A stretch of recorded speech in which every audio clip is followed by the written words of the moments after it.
So we're at the Kennedy Center.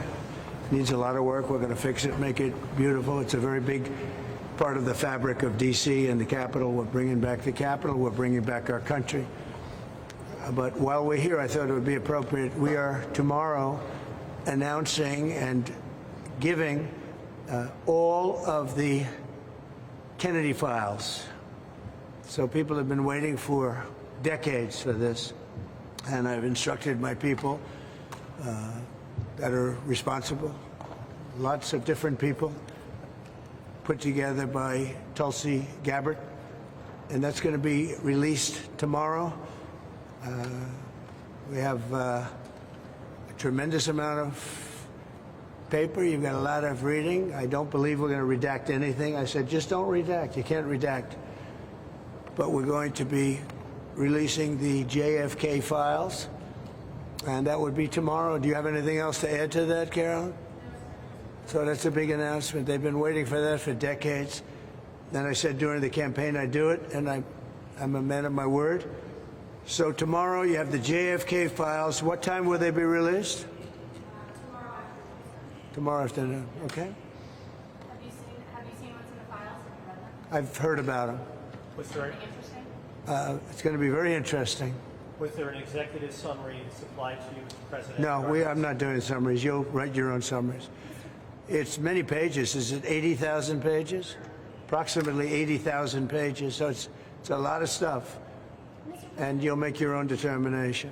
You have criticized President Biden for using AutoPen in the last few days. Have you yourself ever used AutoPen, sir? Yeah, only for very unimportant papers. And I don't call them unimportant. If you do letters where people write in and, you know, they'd love to have a response, and we'll write responses, and I'll sign them whenever I can, but when I can't, I, would use an AutoPen.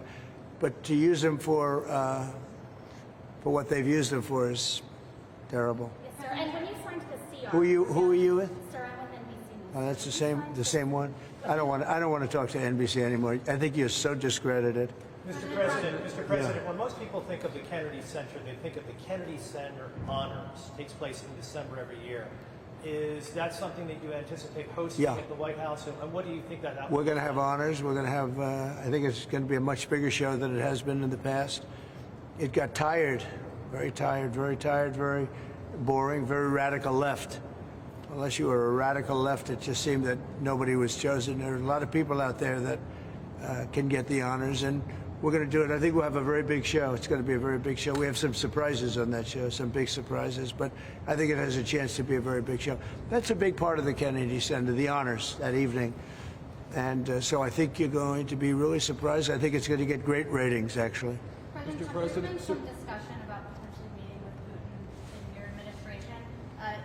If there is a peace deal signed, would you be open to inviting Putin to the White House? Well, I don't want to really even discuss it. I got to get the deal. I've got to get the deal signed.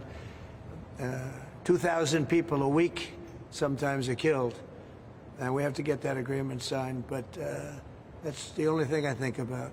Are you confident that could happen tomorrow, as soon as tomorrow? We're going to have a very important call. We've had calls, but we're getting down to a very critical stage, and we want to get the whole Russia-Ukraine thing done. And I think Ukraine wants it. I know they want it. Everybody wants it.